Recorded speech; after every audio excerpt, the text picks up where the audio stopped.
Uy, bago yung relo mo ah. Kaya lang ba't ang laki? Ano yan, wall clock? Bilhin mo na lang. Kabili na ako. Ano yung nabili mo? Ito. SBW8 smartwatch. Wow! Ang ganda niyan ah. Ganda, di ba? Palit tayo. Ano ka? Hello? Ano-ano ba features niyan? Marami.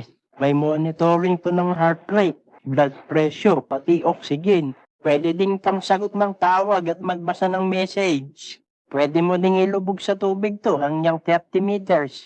Tsaka pwede mo ding iba-ibahin yung design. May 100 plus sports mode din to. Ang dami namang features niyan. May calculator din yan. Meron din.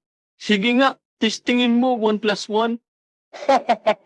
1+1 na lang gagamitan mo pa ng calculator. Bakit? Alam mo ba sagot? Oo, Ano? 11. Oh, ba't ka tumatawa? Kala ko hindi mo alam eh. Yan ang hirap sa mga hindi nag-aaral. Oh, alam mo na kung saan bibili ha? Oo, Saan? dito kay Bibong. Hindi dyan. Dito sa Yellow Basket oh.